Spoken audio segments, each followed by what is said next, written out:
Talofa Malolere, and welcome everyone to another live digital kava session here on the Polynesian Eyes podcast. It has been a busy 2 weeks. It's been a while since we've had a live digital kava session here, and a lot of things have happened since our last time together. So we're going to cover a few things that have happened since our last episode. And we're going to start with Uncle Donald. Obviously, here in the United States, elections were held, and Uncle Donald was able to come out with the victory here. And so he is going to be the 47th president of the United States of America. And so, as you guys all may know, we're fans of Uncle Donald here. And so he is bringing in a new team. There is an exciting correlation with Polynesians on this new team that's going on. And we're going to start by reviewing what exactly that new team is. Let's see here. We're having a little bit of a technical difficulty here. All right, there we go. Let's see here. We'll share. Let's react to this video real quick to get us started.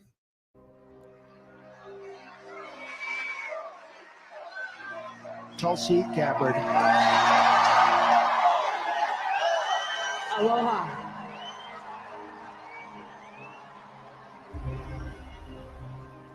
I joined the Democratic Party over 20 years ago.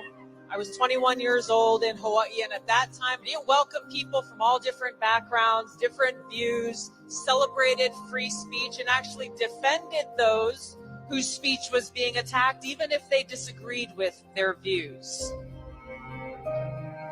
It was a party that stood up for the little guy and represented our values of freedom and liberty in America. I left the Democrat Party because now it stands for the exact opposite of all of those things. Free speech is not an absolute. Social media sites, they are speaking to millions of people without oversight or regulation, and that has to stop. I never would have imagined, as an American and as a soldier, that we would live in a country in my lifetime where we would feel like we have to self-censor what we say, that we couldn't criticize our own government for fear of them labeling us as a domestic terrorist. We are closer to the brink of World War III and nuclear war today than we ever have been before, directly because of the Harris-Biden administration's foreign policy. Too many Americans are struggling just to afford the basic necessities of life. No matter how many times we've heard Kamala Harris and Joe Biden over these last 4 years tout and celebrate how Bidenomics has been great for America, America's economy is strong. Polls consistently show that a majority of the American people disapprove of the president's handling of the economy. Guess what? It's working. Over half of Americans earning a six-figure salary report that they're actually living paycheck to paycheck. Bidenomics is working. It is actually working. The number of homeless people on the streets and in shelters across the U.S. increased significantly this year. Bidenomics is working. it's almost as though they're speaking from an ivory tower, saying how great they are and patting themselves on the back, while people are struggling for crumbs on the streets. This election really isn't about the left versus the right. It's about choosing, we the people choosing our government and the choice between freedom versus tyranny. The Department of Defense under Biden's authority quietly codified its right to deploy lethal force against its own citizens on American soil.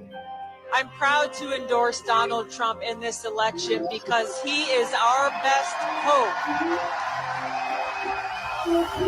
Specifically because of the leadership that President Trump has brought to transform the Republican Party and bring it back to the party of the people, the party of equality, the party that was founded to fight against and end slavery in this country. It is the party of common sense and the party that is led by a president who has the courage and strength to fight for peace. Mr. Trump became the first sitting U.S. president to ever set foot inside North Korea yesterday. And this is why they will do everything possible to try to destroy him. Because this man has the courage to take them on and root out the deep rot of corruption in Washington. My message to my fellow Americans, regardless of your political affiliation, now is the time for us to stand together to save our country. A vote for President Trump is a vote for a big open tent party that welcomes people from all backgrounds and all walks of life. A vote for President Trump is a vote to express our deep love for our country and our appreciation for our God-given rights and freedoms enshrined in the Constitution. A vote for President Trump is a vote for secure borders and safe communities, and a vote for President Trump is a vote for peace here in America and around the world. Thank you so much.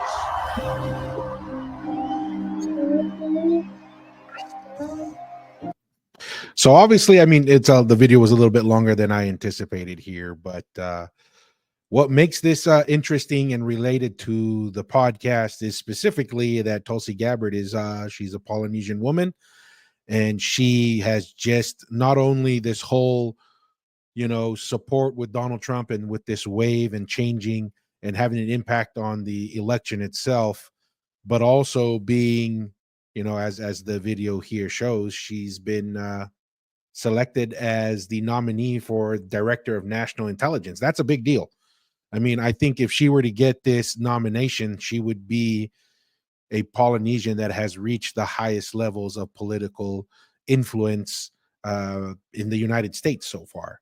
We've been able to get into sports, we've been getting into entertainment, we've been getting into a lot of different things, but she really is the trailblazer on the political side and really having an impact in that area. Hey, Slick Rick, Malu, appreciate the comment there and for stopping by. It's been a while. Malu. So really, that becomes something really important for us to accomplish as we work through these things. So yeah, with that being said, it's a pretty exciting thing to see her success and see the growth that she's having there. So really is cool to see Polynesians starting to make waves in all aspects of American culture, obviously with Uncle Donald there and Tulsi Gabbard joining in her support. That allows Polynesians now into a new realm of politics in the United States. So that's something Polynesian related to the election that just happened here. The next one that happened is the Mate Games and the Pacific Championships that happened over the weekend. I mean, obviously, this had huge impact on the game and of the sport itself. There are a couple videos here I wanted to walk through just to kind of get some feedback and some responses to some of the social media findings and discussion to what just happened here. The Tongan fans, they're the MVP of the Pacific nations, like without a doubt. Without a doubt, the way he showed up. I might go one further. I'd say they are the best supporters this side of the world. Hold on. I mean, I know a lot of my Samoan friends have, they've already got hurt feelings just how much fun that you see. Nah, I reckon we call a spade a spade. The Tongan fans are far more passionate and back their team. Do not need to do this. Yeah, I think they're incredible. I think in the next World Cup, it is going to be Tonga versus New Zealand in the final. Hell yeah. My point to this is we get our best players back for Kiwis and you don't have old dogs running the cutter. All right? No 34-year-old me in there pulling the strings. We get the boys back in there, right? The Kiwis are in such a good place, boys. Like, honestly, that environment, that culture led by Fish is as good a culture I've ever been a part of. It was the best 3 weeks to be a part of it. So that's why New Zealand's going to be there. Why Tonga's going to be there? Isaiah Katoa, their halfback. Tonga has always had the power. They've always had the one-on-one ability to be flair. But now they're getting a halfback come through who can put the ball in good spots and build pressure. So you give them another 2 years, we're talking here. Another full season of NRL, another 2 full seasons of NRL. You watch him go about his work at the next World Cup with that forward pack, with those outside backs, they're going to be a real problem.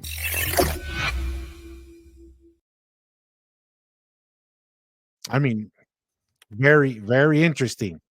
I don't think it's even close, in my opinion, to have a debate as to whether there is a more passionate, more, engaged fan base than the Mate Tonga fan base. I don't even think it's close. I don't even think it's worth even having a discussion as to who could potentially be in second place, because the gap is just so huge. I mean, it's undeniable when you look at what the Red Sea does when they have the games and what they do to show up. I mean, they had basically sold out games wherever they go. I don't even think it's close. I mean, to me, it's kind of foolish to consider anything else from anyone to say, oh yeah, hey, Mr. Atearoa, happy Sabbath in New Zealand. Question here from Mr. Atearoa: what can Trump do to assist our elections to be fair and secure? Because Harris won the states who don't need photo ID or citizenships to vote. Fair question, right? I mean, everybody basically on Donald Trump's side of the fence said there needed to be such a huge red wave that even the fraud that could and does happen could be overrun. So really what it'll come down to is there's going to be some changes that have to happen in IDs. And I think that's the biggest part that's going to probably have to happen there. And right now, he's putting all the people in the right spots. Mr. Atearoa, in my opinion, putting in Matt Gaetz at Attorney General. I think putting all these people that are aligned, and now that they have the House and they have the Senate, they've got to make that a priority, right? And then also taking care of the border and making sure that really is something that gets addressed is going to be critical. But fair question there, Mr. Atearoa. So, kind of coming back, I mean, I think it's kind of funny that they would even consider anything else besides Tonga for the red wave, and who are the most passionate fans out there, and the what game gives the best experience. Right. And let's just pull up this for now. And then this is really, to me, what kind of solidifies that. Right. It says here now, this is the article here from the NRL, and it's basically saying crowds ratings highlight passion for international game. And they're only having this conversation because what Tonga has brought to the table. Right, the rugby league scene was pretty much almost 90% NRL, right? 5% maybe the European rugby league competition, and then the other 5% was the World Cup, the international stage. I mean, it was down to the point where you could even look here, like Mal Meninga here talking, like it was almost like a kind of a distraction to coach the Kangaroos and to go out and do the international game. Because it was just down to Australia 80% of the time to win, New Zealand the other 15, and then maybe someone from Europe to make a difference. But when you have the passion that happens like right here, when Tonga plays, and the impact that has, and the eyeballs, the rating. So this article talks about, it's not just talking about people showing up to the game. The ratings were off the chart because of this kind of experience you can get when you tune in. Look at that. Look at the Red Sea in the background.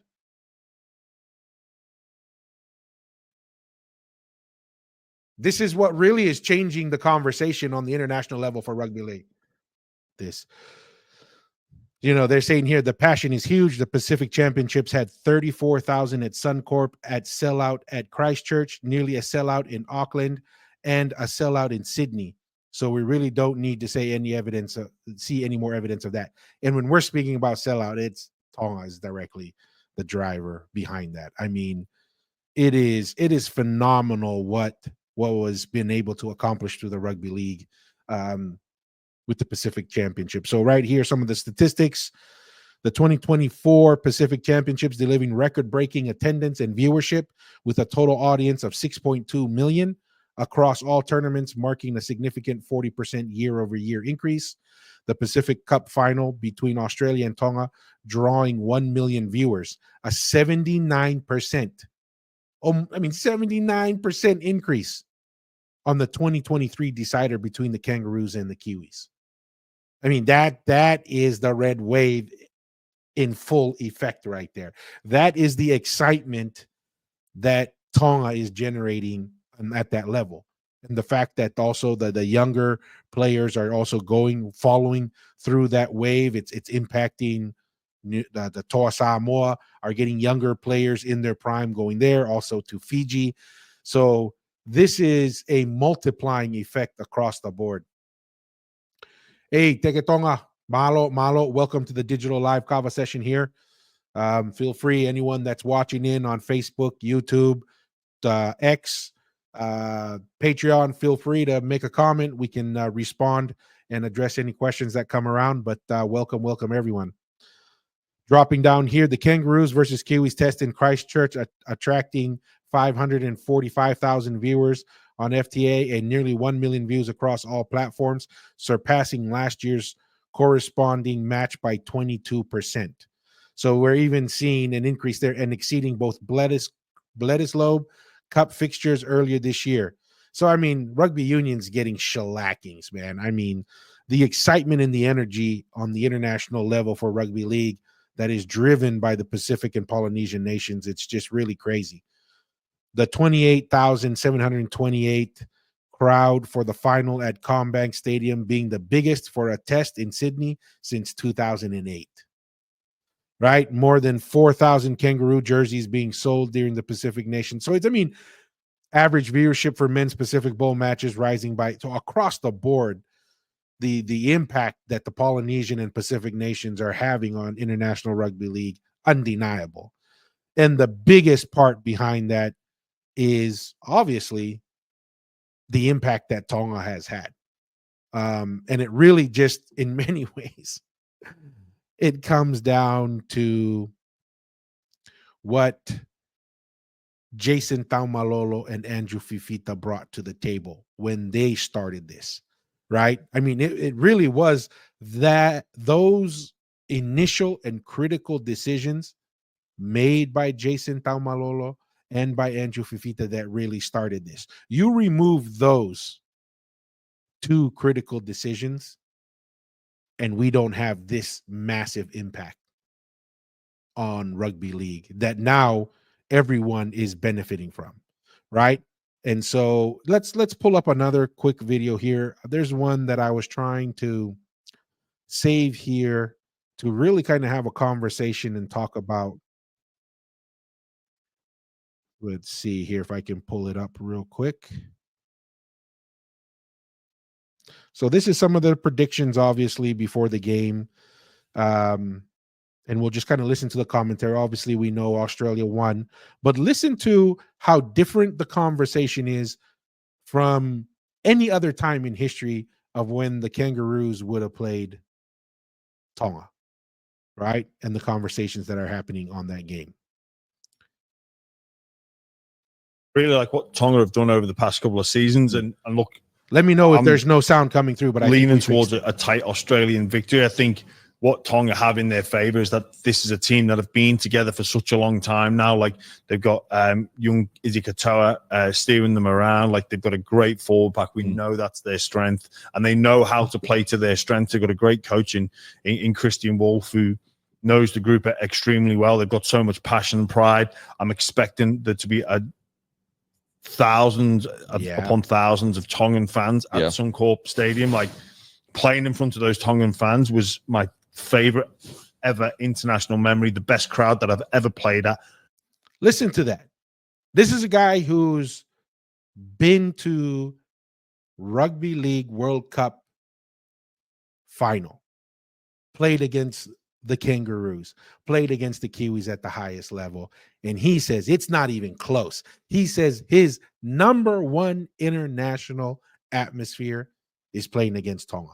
That is why we're seeing these significant increases in the Pacific Nations Cup in interest in international rugby league. That is what Tonga started, and that Samoa and Fiji and other nations, and you could Papua New Guinea's in there as well. That is where all the excitement's coming from. The players on the field feel it, the viewers feel it, and it's just spreading like wildfire. Wow. without That's question. the Pommy as well. Like you've Played had at Old crazy. Trafford, Yeah. played at Wembley. Nothing beats playing in front of those Wow. Tongan Look at fans. that. They That's are mad. incredible. Yeah. They really are. But I just think with Australia, they'll just have a little bit too much class in the outside backs with people like, the Hammer and Tommy Tebojevic at centres. That's some talent in there. So I think they'll just have enough. And obviously, with the big lads of Tonga, big outside backs, Mitchell Moses kicking game as well. Like he's an expert with the boots. So expect them to get turned around nice and early. Going to go Australia. People think it's going to be a big win. I don't think so. I think Australia's going to be pretty clunky. I think I'm a bit worried about the size of Tonga's pack. I know we've got a mobile pack and we're going to try and run them off the ground. I'm just a bit worried that international game will be a bit slower, and that favours the big pack of Tonga. But I do think, and obviously Moses is coming back, hasn't played a lot of footy, but I reckon 12 to 14 point win for Australia. Yeah, I think it's going to be a closer game than most people think. I'm back in Australia for two reasons. One is because we are in some ways actually coming in the underdog. Tonga have something to prove and play for. So I think if it was the other way around and we'd smack Tonga the last game, there'd be a little bit of fear there. Yeah. And I just think when you say underdog, you just mean they beat us last time. Yeah, exactly right. So I feel like, and that's going to play in our favor. We do actually have something to prove. So the boys will want to. So it looks like this analysis was their projections for the first game, which ended up being relatively correct, right? And you think it was like a 12 to 18 point win for Australia, which is still relatively close historically.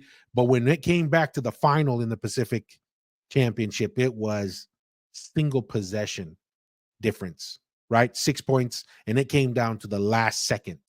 Like that was as close as a game as you would ask for any country playing in a major championship game. To be coming into this as opposed to just red hot ridiculous favorites. And then I also think there'll be a little bit more cohesion with the Australian team based on the amount of players that have played together in Origin and stuff like that. So I think that'll get it done. Everything with All right, boys. And that was to me the biggest advantage. It's very cryptic. And so you go through like a 40-day. got tonight. I really like what Tonga have done over the past couple of seasons. This real quick. There is definitely a continuity advantage that the Australians had because of a lot of their players played together, not only on same teams, but more importantly on state of origin, right? And consistently throughout the years in Australia. So there's definitely some advantages there. But I mean, the point still boils down to, you can't believe that such a small nation can have such a huge impact. So that's really what it boils down to, and what Tonga was able to accomplish in starting that movement and making that an exciting, feature of the international game it really is incredible.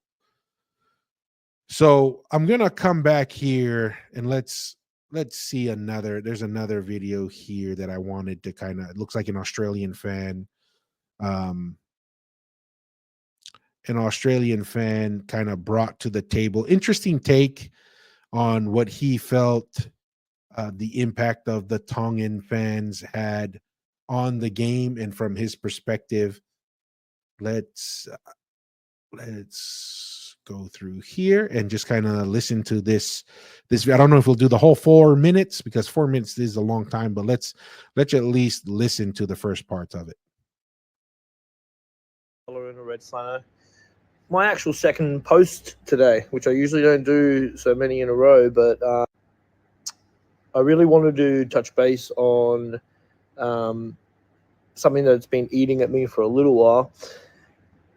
I don't know if everyone watches the football or not. Like, I don't mind watching the footy. Definitely not something I enjoy watching like I used to. But did anyone else notice how lucky we are that we played against Tonga at that Sydney game yesterday?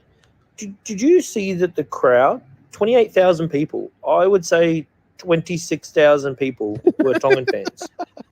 That's pretty funny, right? You say a capacity crowd at the stadium, 28,000 plus, and he says, yeah, I would say 26,000 of them were Tongan. Right? I mean, this is why, to me, it's not a debate who the most passionate fans are in the rugby league space. You just sprinkle a little winning or a little opportunity to win, and the Tongan fans are all over that. You don't even have to win everything. You just have to give them a little sprinkle of hope, and they'll be there, right? And they'll be there in droves. Just crazy. And that's great. Like no disrespect whatsoever to the Tongan community in any way, because they fucking bring it. They are proud, and they are, in drones. They go out and they just love watching their boys play. And I think that's what I'm trying to get at here. We can't do that. Yeah. I'm Croatian, but Australian, yeah. I'm proud to be an Australian. Yeah, so it gets a little interesting there. I mean, he's basically, I think the rest of the video, he kind of gets into, that really doesn't allow him, some political discussion in there. But really what I wanted to really focus on was how much of an impact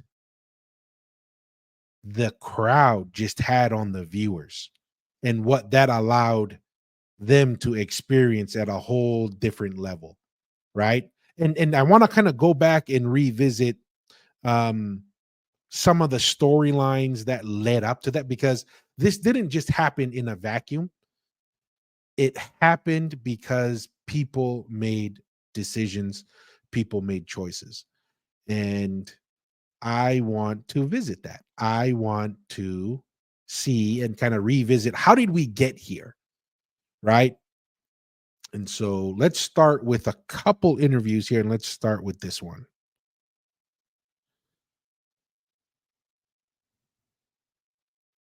Australia versus Tonga, and it was one of the best crowds. But I played you guys Australia versus Tonga, and it was one of the best crowds. But you know what the best about your crowd was? They went for Australia as well. Yeah. I heard them guys sing the anthem. Like, we don't have our anthem. It's going off. Yep. All right, now we're going to sing the Australian anthem. And then they're all singing that here. I was like, it's so good, mate. All right, here we go. This is on. But what you done for the game, for the international game, you, yourself, and Jason Tamalalo, I don't think it gets enough credit for what you've done.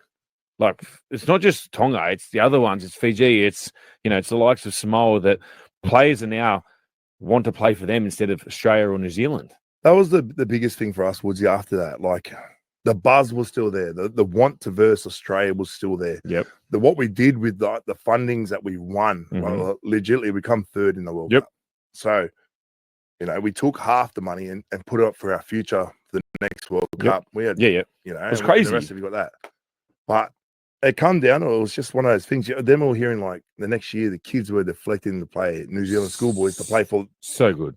Like Matamatanga, the junior version. Unbelievable.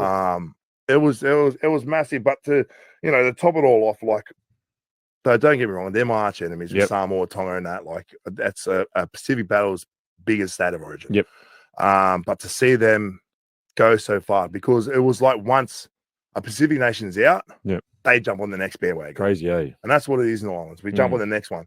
Like, all us Tongans straight on the Samoan boat. Everyone was going for them. It was huge.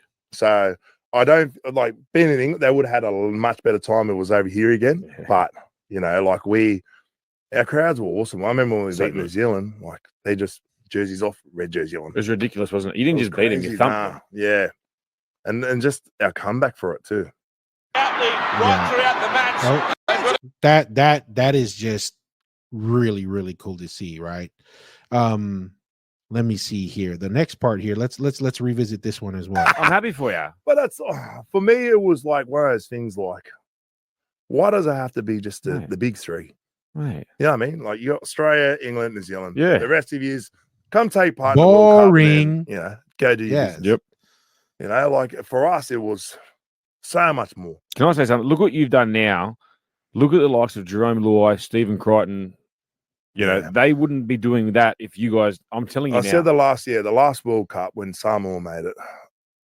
Like, I had a moment to myself, and I was like, you know what, we had input in this. Look, they're rivals of yours, but how happy were you to see them in the final? You know what I mean? It was massive. But I always said, I got gypped in my World Cup. I was going. That was my next question. Oh, bro, 100%. He scored a try on that one. It was a strip. Anyways. So you've had a great tournament. We had a great tournament. England in the pre final pre-final in was it Mount Smart or wherever it's called now. The moment at the end of the game, you go to your leaders and I go. It's a tough one for me because I understand like the loose carrying that. Yep. But I do understand of like the raking. Like I felt hand on the ball and gone. Yep. But to continue, and then I seen it go, and he's dropped it, and I've just taken it and scored it again. Yep. The worst thing for me, Woodsy, was I had a touch judge on the side. Hop heard it, Tubes heard it, and he's like, I have try, and he's just gone. Wow. And it put questions in us like, did they not want a tier 2 nation up there? Well, like we were really humming. And if there was any team to kind of match use, I felt like it was us. Mm-hmm. Only because we had the forward pack to matches. I just think the emotion. We had the crowd, mate. Our crowd was like, I don't think you'd find any better like. That's cool. I mean, that's just awesome. Kind of a bummer, kind of having some, flashbacks of disappointment there because of that loss. Because I still am convinced that Andrew Fifita scored a try on that. Comment here from Tati Moore, the definition of punching above our weight plus the mafana ain't no joke. And that's really what it comes back to. And I'm hoping on the tail end of a discussion here on the show, if we get to it, if the time allows, have a little bit of a discussion on how and why that is even feasible. And maybe, you know what, let's just go into it now. So in this concept about Tonga and Polynesians in general, there were two conversations that come to mind that I think would be kind of interesting in related to this, right? There was a company that I believe that was called Zacon Foods here in the U.S. and this is when I was living in Spokane, Washington, and they had a model where they would ship fresh meat, never frozen, chicken, bacon, all kinds of stuff, and they didn't have a physical store. But what they would do is they would say, hey, we're going to show up at Salt Lake at this location in 3 months. We can get you discounted meat, high quality meat. You have to buy it in bulk. And we're going to show up in this parking lot. If you make your purchases now, we'll show up in this parking lot and you show up and we'll deliver you your meat on there. And I was having some conversations with some of the advertisers there and one of the founders of the company. And I was really pitching to them that there is a demographic in the United States that punches well above their weight, kind of going along with Tatimoa's comment here in regards to food purchases and consumption and so forth. And I was telling them it was the Polynesian demographic, and in areas that they were already going to in Utah, California. And if there was a way that they could just, they don't have to change their major model, but there's also this, storage houses and units that have big freezers where you can store, bulk foods and so forth. And one of the things I was pitching to them was if you could, get these large spaces and store some of these things that these Polynesians will buy in bulk for funerals, for weddings and so forth, like lamb, like chicken, even ufitalo, whatever it is you want, and then make that readily available for bulk purchases. I told him, I said, you will be shocked at the volume of these goods being purchased in these areas where there's high density of Polynesians for it, because there's always a funeral. There's always a birthday. There's always a church conference. There's always something going on. High school reunions from Tonga, family reunions, where people are looking to buy, their preferred Polynesian cuisine and so forth. And it's not always easy to buy in the bulk and in the quantity and at the quality that they would like. That one was one of those conversations. The other one that I remember, just kind of, going off of the same theme here of Polynesians, Tongans kind of punching above their weight. Ethereum, the cryptocurrency and blockchain technology that's out there. Back in about, I want to say 2012-ish, when they were still in the white paper phase, I met two of the founders of Ethereum. This was before they launched, a year or two before they launched in New York. had conversations, really thought that that was an interesting technology. And, you know, at the time, the whole thinking in the cryptocurrency space was, oh, we're just going to be 100% unregulated and we're going to do it. And I said, guys, you're going to get regulated and you need to embrace it as being accepted. It's a positive thing in many ways. But I did try to sell to them of creating first a Tongan digital currency because there was a big push and their interest was, how do we find a case in point that would allow international transactions, you know, but also domestically in certain areas, and really kind of be a proof of concept, and then eventually proof of stake, and then execute it. And I was really, at the time, I was working on a startup, and we were working on some financial solutions for Tongans and Polynesians in Tonga, Samoa, and Fiji for purchasing products and services, and also just, you know, financial services as well. And I was really trying to work out a deal with them where they would be kind of the technology backing partner to create a digital currency for Tonga, Samoa, and Fiji that could not only be used domestically within each country, but also could be used internationally, because, you know, you go to Tonga, you know, over 100 million a year for 100,000 people. That's really what drives the Tongan economy, with the high percentage of the trade deficit. Well, basically, what balances the trade deficit are remittances coming back to Tonga. Same thing with Samoa. A big portion of Samoa are the remittances that go there, because there's just a imbalance of way more imports than exports. Had some conversations, thought we came close to an opportunity there, but obviously it didn't work out. But the point being, going along with Tatimo's comment here, is there are some interesting opportunities that Polynesians can bring to the table just because of the unique cultural and financial integration that the Polynesian community bring together. And this was on full display on the Pacific Nations Championship, right? I mean, the Pacific Championships had basically got a huge jolt shot in the arm because of the Polynesian impact, and an impact from a small, when you look at the global percentage of population, nothing. I mean, Polynesians are like nothing. But when you look at the impact, it is off the charts. Right. And so that's where a lot of this conversation is coming from. And it's really cool to see, really exciting. This is also somewhat related to punching above our weight. Is BYU still undefeated since our last podcast, right? I think they were 7-0, and they not only got to 8-0, but they got 9-0 on a, you know, geez, what a crazy game. Again, the Holy War against Utah. Come to the last second, some controversial calls. It had everything, right? It had the hype.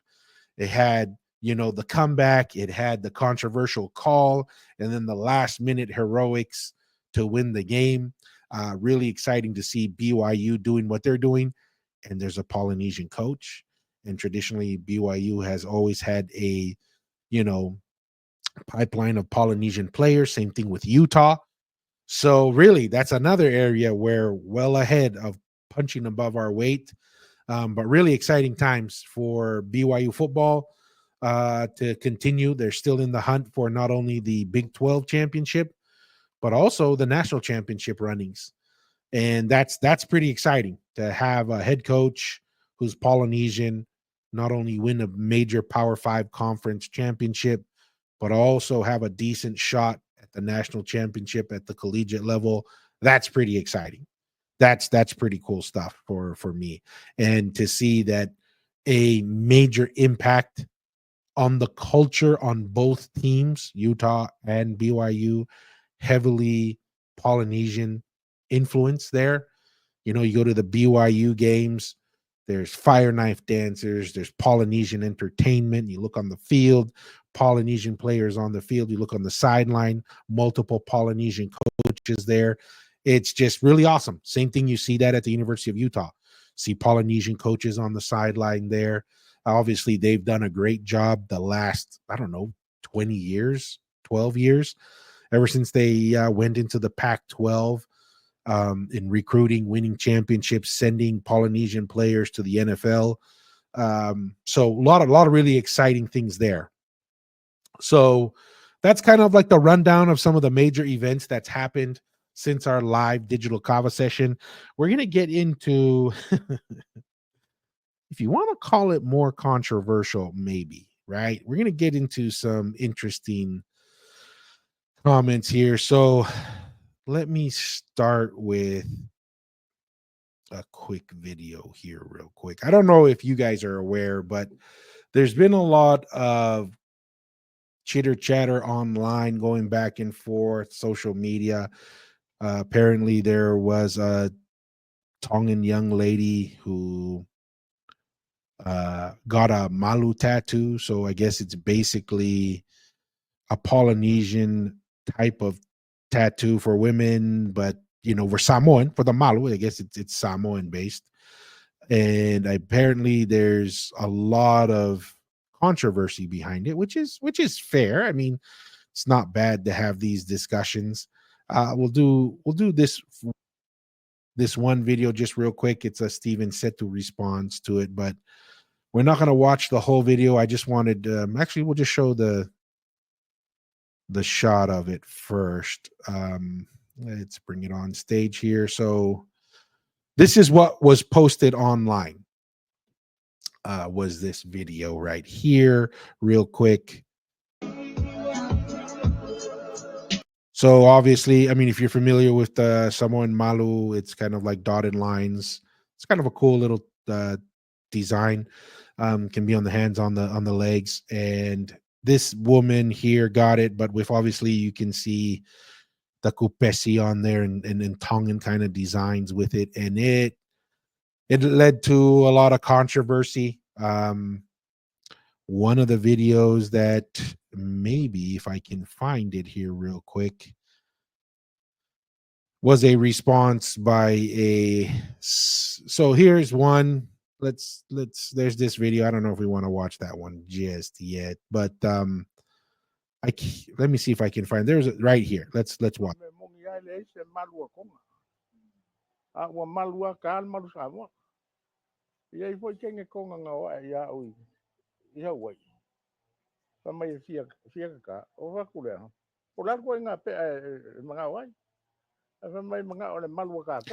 So this is another artist or tattooist, right? And he's saying that there's no such thing as a Tongan Malu.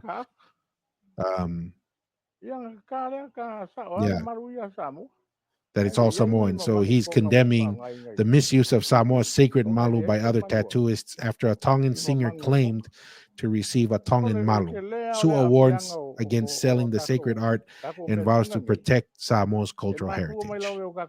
So that's really what's the driver behind some of the comments here and the controversy. And this begs an interesting question, right? Because what they're saying is there's no such thing as a Tongan Malu, which is probably correct, maybe. But the question then now becomes, well, was there or was there not? Tongans kind of really we are proud of it, right? We're not ashamed of it or think that it's a bad thing. But we heavily embraced Christianity. And in that embrace of Christianity, those tattoos were one of the things that were shunned, right? And the shunning of the tattoos was out of, hey, saying, look, we are no longer, it's not that we're no longer going to practice it because it was whatever, bad, evil, or whatever. Maybe that was part of it, but it was more of to show our dedication and loyalty to Christianity. We are going to embrace Christianity and leave the resemblance of the old religion behind. Right, wrong, or indifferent, that necessarily is not necessarily tied to the old religion, quote unquote, but out of showing our dedication to Christianity, we let that go. That has pros, that has cons. Obviously, one of the cons are you lose some of those traditional aspects of the culture. So coming back to, well, first, if I remember correctly, the oldest tattoo kit in the world ever found was in Tonga. Okay, and it's heavily documented that Tongans had tattooing. Obviously, that was, we've left that behind. We've moved on. There's an effort to revive that in our culture today. Great. I don't have anything against it. I think in one of our earlier episodes with Mr. Aotearoa, we discussed about it, and I'm like, hey, that's cool. If people want to revive it, want to make that something that comes back, hey, good for them. Is it at the top of my preferences of what's most valuable in the Polynesian culture to restore? No, not necessarily. But there's a couple interesting things. We'll watch two videos from one, if you want to call him I don't know if he's an influencer or content creator, but he has a couple videos. And then there's another gentleman who did a PhD on tattooing. He has an interesting perspective on it, and even references Devita Fale's position and information regarding astronomy and how it could be tied to Tongan tattooing styles in the past. But let me pull this up first, and then we'll drive into it and kind of see some of the feedback and the ideas that come out of here. All right, let's bring this back to the stage. Hello, everyone.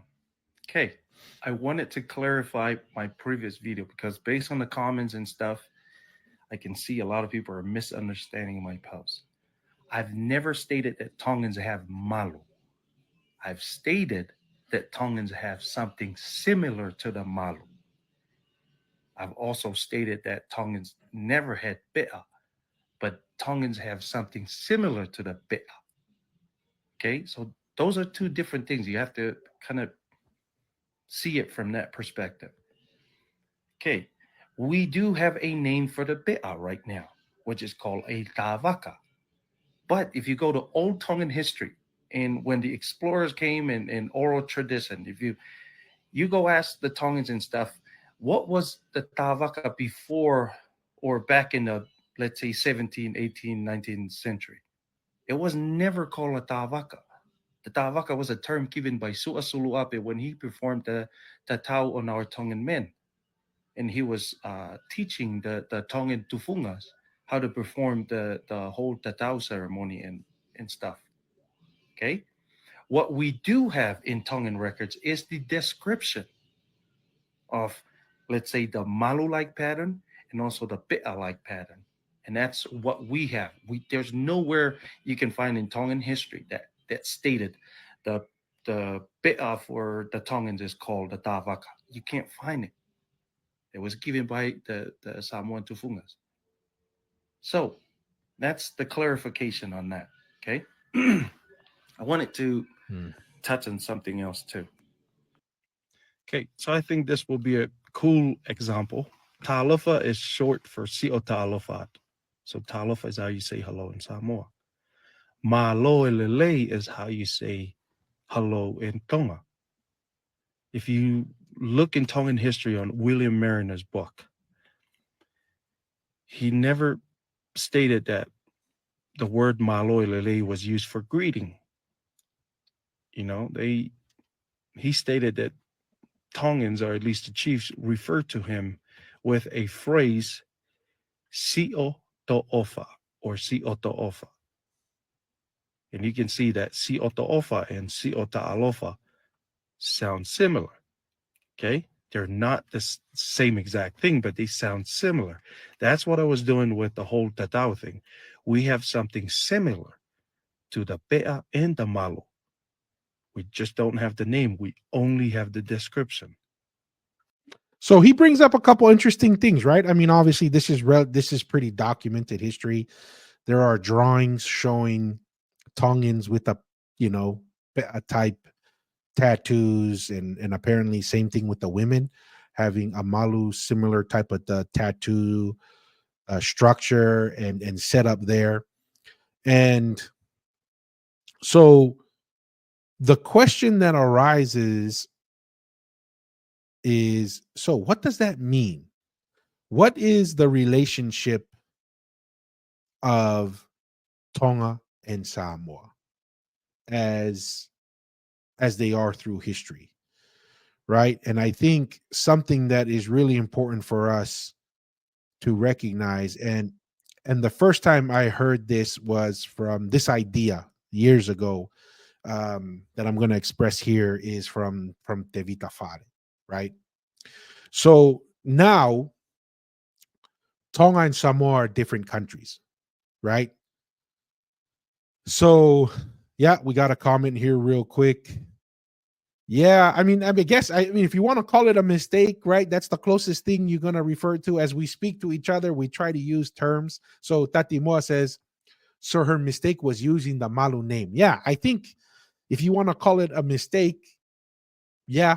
But as the gentleman showed, our traditional way of saying hello or greeting is Siota Ofa, right? And then in the Samoan is Siota Alofa or something of that sort, right? So there's a good chance that the traditional Tongan name for that design could have been something near to Malu. It's just that now it is purely associated with Samoa because Tonga moved on from tattoos as a token of our full embrace of Christianity, right? And so when you have that type of switch, this is, and I guess it's related when we look, every culture, every way of thinking, every behavior has pros and cons. And we'll kind of tie it to our earlier thing on the Red Sea, right? And the Matema'a Tonga movement that is just causing tsunamis after tsunami of influence in the rugby league international stage and in the game over in domestic competitions around the world. And what is that? The ability to unite under a single cause and to fully embrace it. That's what the red wave is. The red wave, or the Red Sea, the Matema'a Tonga Red Sea, is you shrink it down to one thing. The only reason why you can punch above your weight is that you can consolidate and unify behind one cause. Because when you look at it in its totality, we're nothing. But it's our ability to be unified and to move in synchrony that allows us to punch above our weight. Right? Now we take that same thing that gives us that big benefit is what happened with tattooing. Our embrace of Christianity and our dedication to show our loyalty and our willingness to embrace the Savior and his gospel, we said we're leaving everything behind. I'm not saying it was right. I'm not saying it was wrong. This is something that seems to be ingrained in our culture. Whatever side of the fence you're on, there's pros and cons. This is what may have happened with the term Malu. It probably existed. It is documented that Tongan women had it. Tongan men had pe'a type things, but that was all left behind. And we didn't practice it for generations.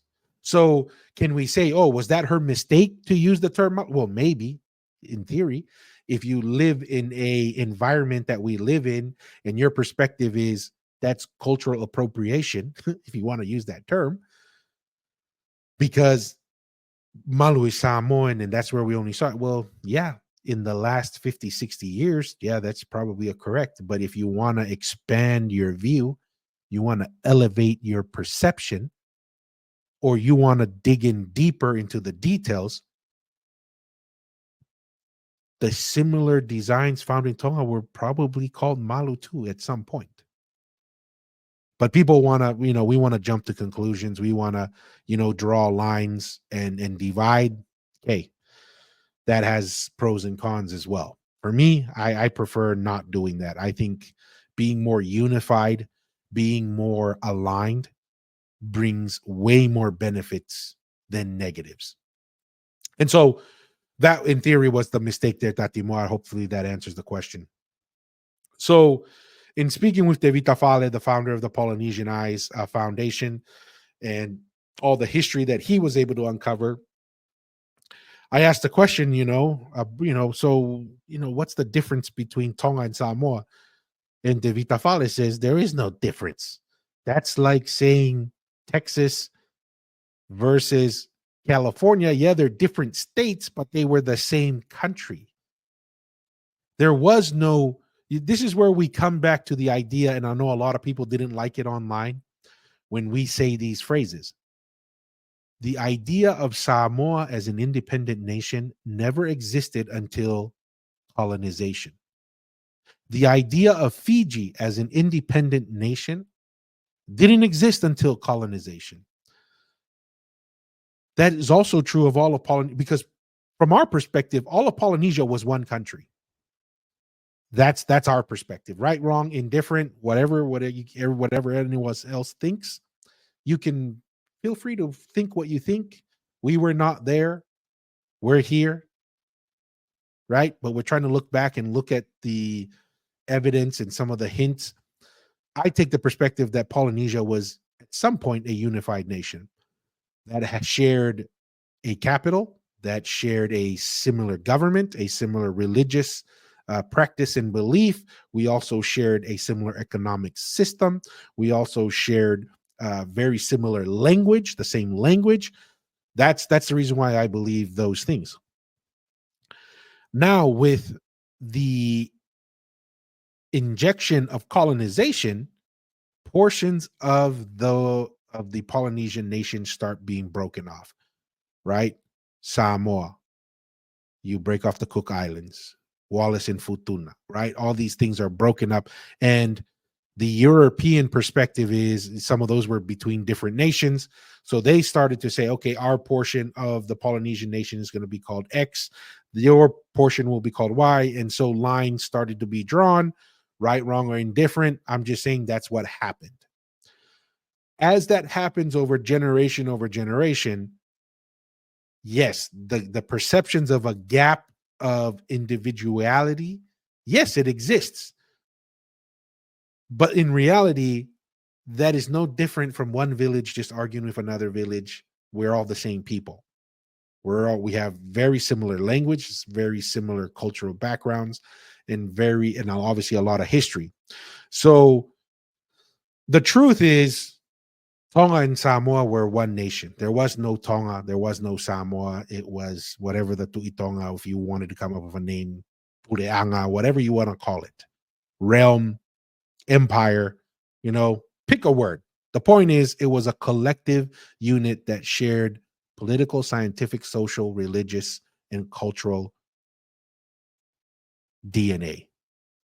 And I want to show a video here. This gentleman, we've shared a couple of them in the past, and he touches on the same concept here. So we're going to play this real quick.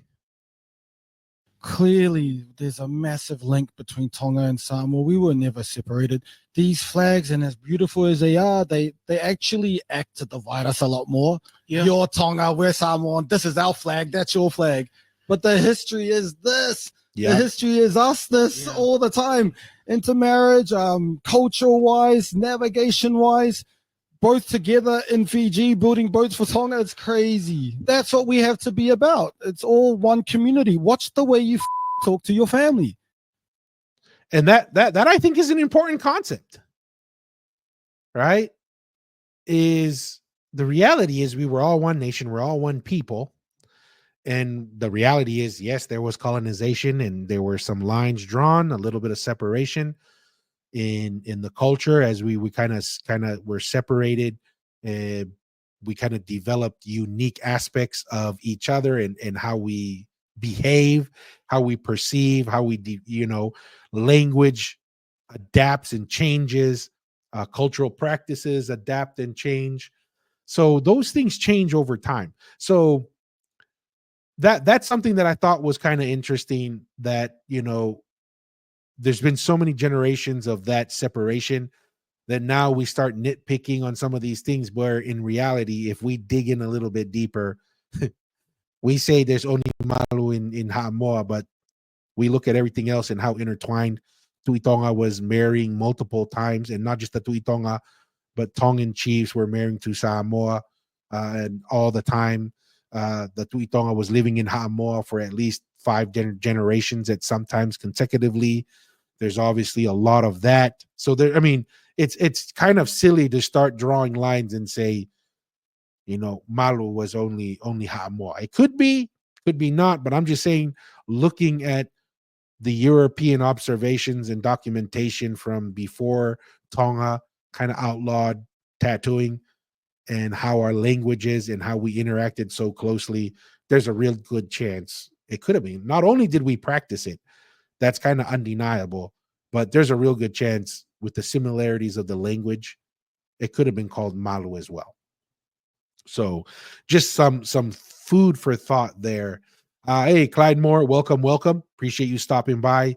Absolutely. Fefe Hakakautama Malo, Clyde Moore, another day in paradise. It's been a while since we had an episode here, so had to get it in. Been traveling quite a bit. I've been in the Midwest for about a week and a half, and then just work and a lot of things going on.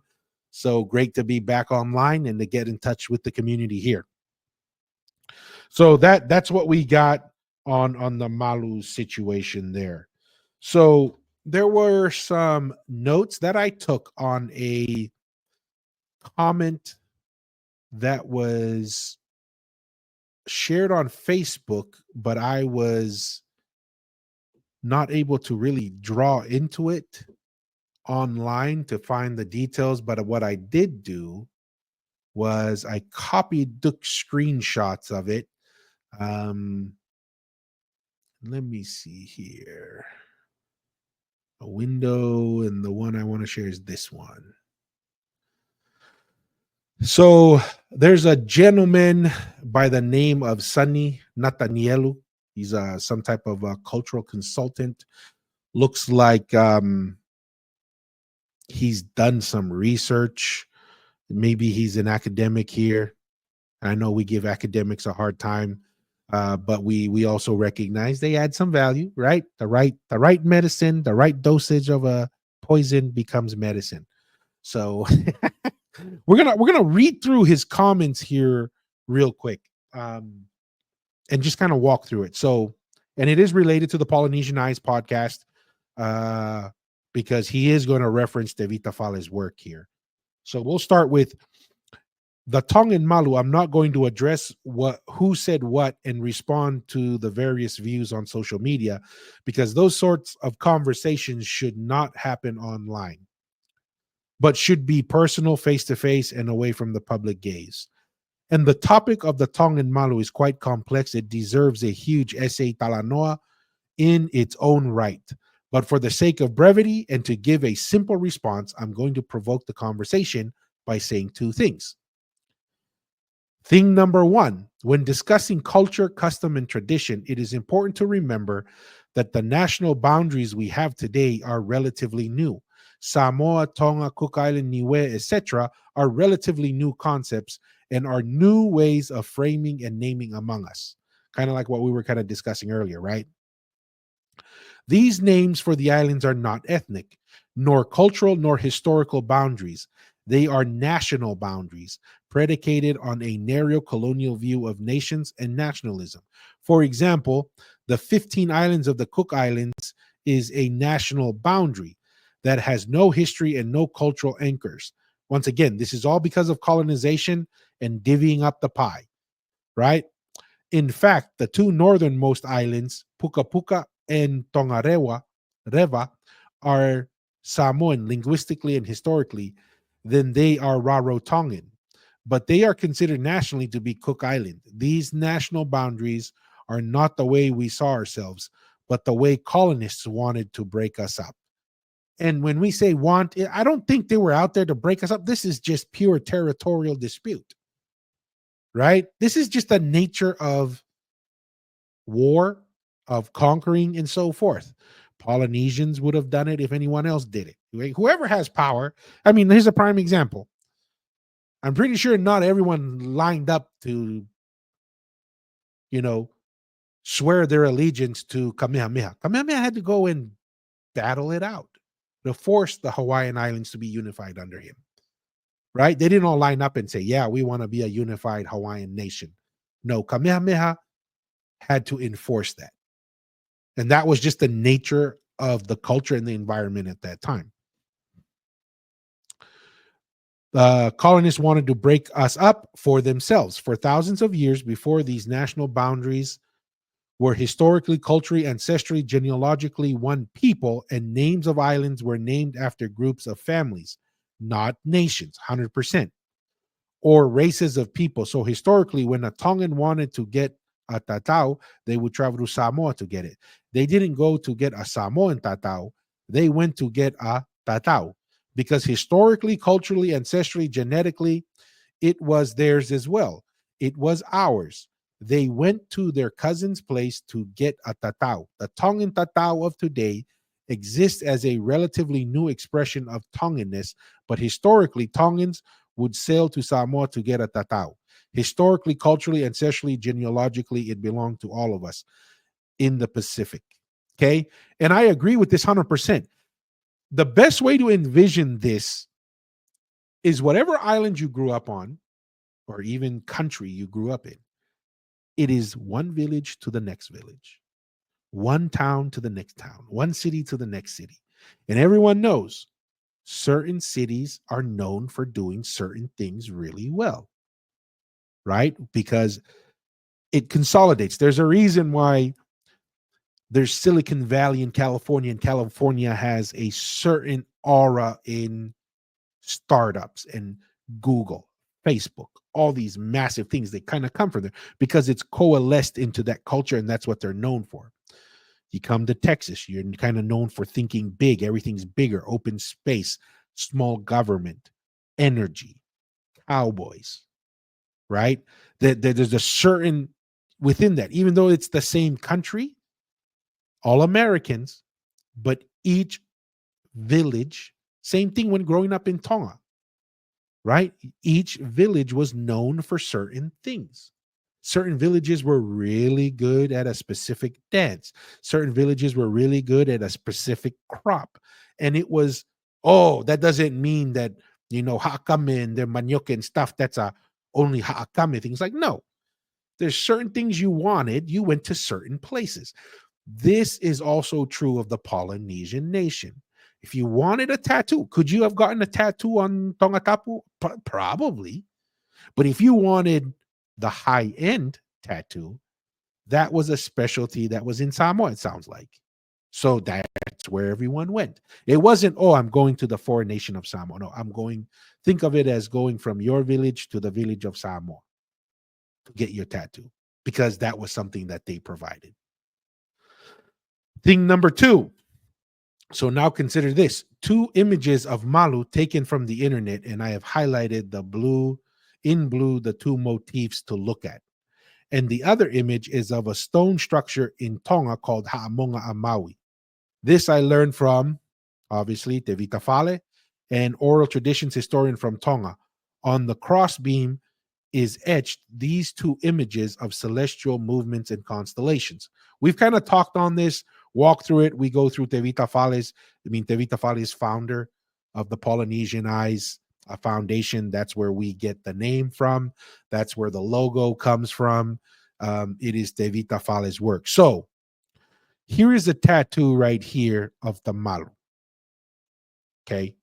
And what he's specifically referencing is this pattern, the double V pattern that's shown here. Okay. And when you slide down even further, see this is a kind of like a star based design. All right. So he's going to make an interesting connection here. Then there's the Ha'amonga. So what he was referring to is at the top of the Ha'amonga used to be an etching on the top of it. And what was the etching that was on the top of the Ha'amonga? It was the double V. Okay. This is a critical concept to understand navigation and seasons. So in a sense, this has the two solstices tied into it, right? This is, if you could view it as, this is the equator, this is the two tropics on the top at the bottom. In the middle of the year, 50-50 split on the sun, other equinoxes, different times, different locations. So that's what he's referring to. And so you see the double V here that was etched on top of the Ha'amonga is the same double V, and you can kind of see it right here, right? That's the double V pattern you're seeing also in the Malu. And then the fact that it kind of represents stars and movements of the celestial bodies is another evidence of this. See? This is a constellation map, and you have the double V here, the equator cutting the earth into east and west, also north and south, right? And you have the double V, you have the Toloa constellation in the middle right there, which is also tied to the Ha'amonga constellation. The Ha'amonga cuts to the north and to the south of the earth.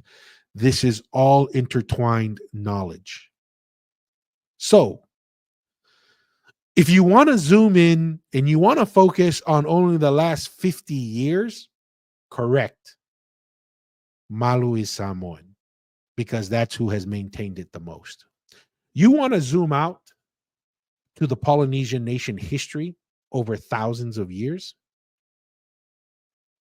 The young Tongan lady probably has as much claim as the Ha'amoa young lady or girl to have it in there. It's documented. So interesting. So do those Malu patterns belong to Samoa, especially when other Pacific nations have the same patterns in their lore? We should stop thinking of ourselves through a divisive colonial lens. And that's, we can't help that, right? It just happens. It's just a product of our time. If we only look through our experience in our lifetime, okay. But if you want to have a more expansive perspective and look at the Polynesian nation as it stood for thousands of years under Tangaloa, under the Tu'itonga, it changes your perspective significantly, because now the data allows you to say, hey, look, this Tongan singer, okay. You can argue about how, when, why she did it, but you can't say she's totally out of bounds.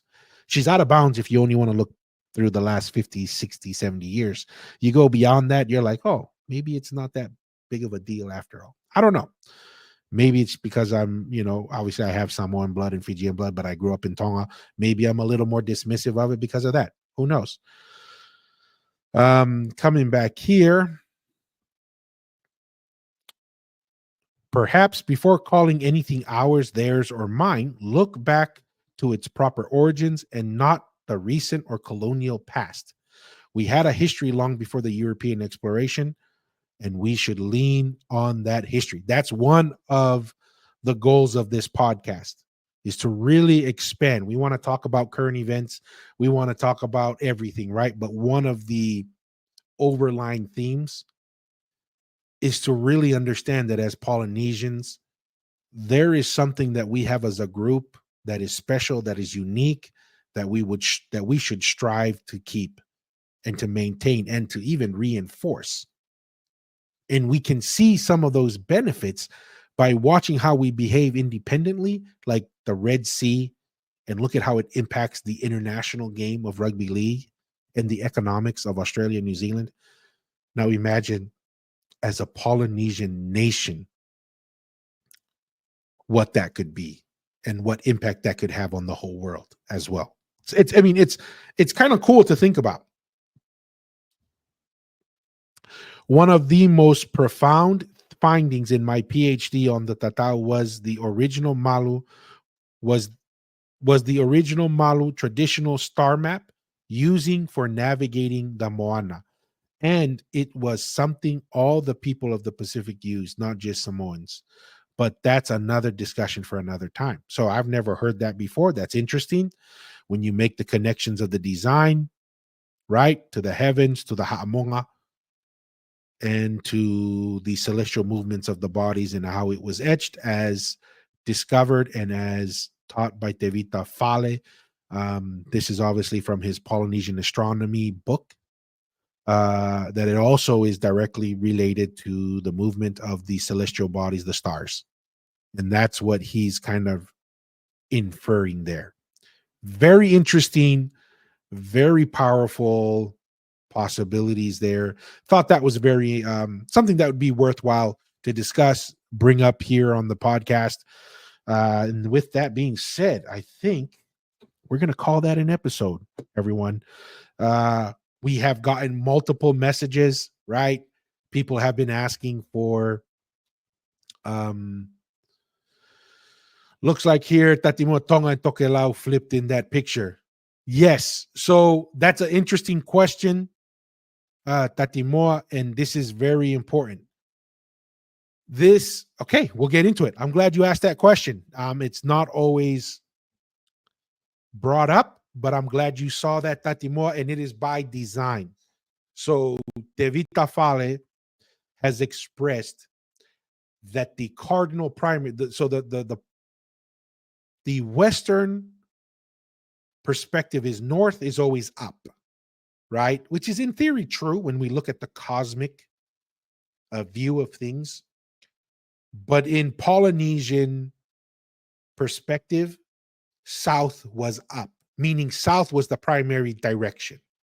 And it is south. That's why Tonga is, quote unquote, on the top of the page. That is one of the evidences that we push towards, because some people say, oh, Ha'amoa is the center of the Polynesian nation, and that's where it originated, is because, you have Tonga to the south of Ha'amoa, and then you have Tokelau, slightly north of Ha'amoa, so Samoa was the center. That's one way to look at it. From the Polynesian Eyes perspective on this podcast is actually south was the cardinal direction, and that everything was referenced from south and spread out because Tonga was the center. Tonga was the capital of the Polynesian nation. We've discussed this multiple times.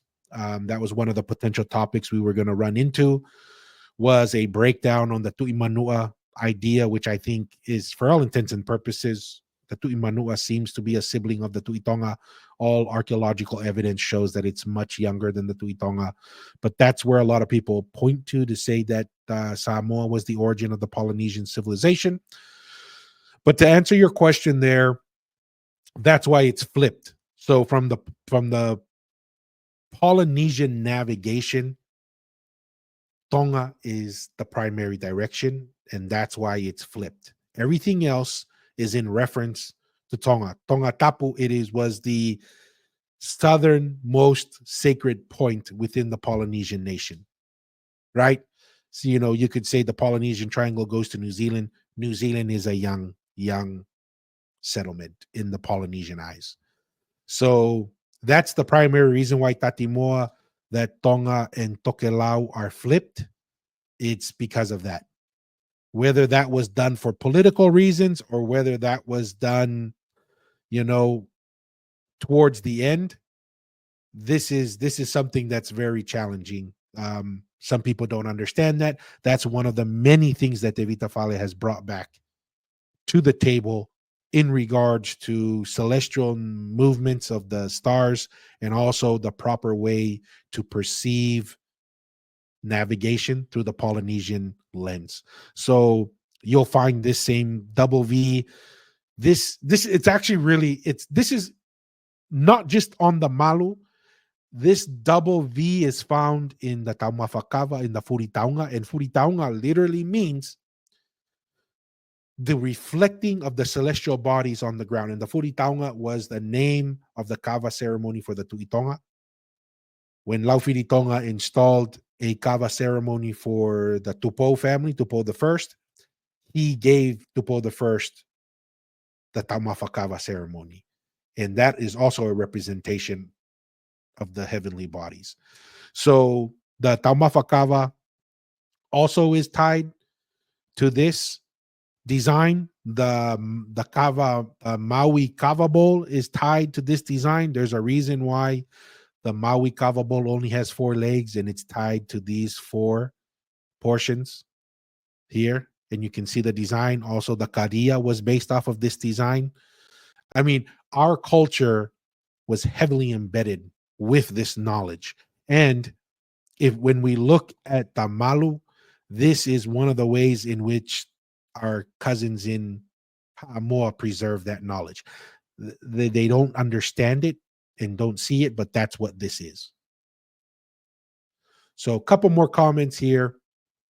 Toko, that same guy on the podcast, said Samoa is south of Pai and Vava. Well, that's interesting, Slick Rick.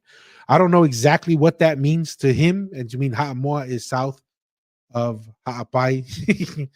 Obviously, if you're looking from it from what direction, I don't know.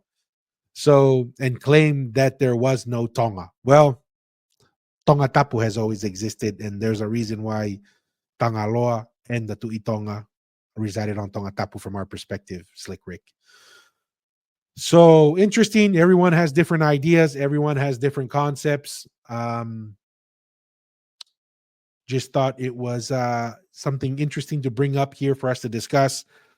Really appreciate everyone joining in from Facebook, from YouTube, and on X. We're going to, I know a lot of people have asked once again, can we get a schedule?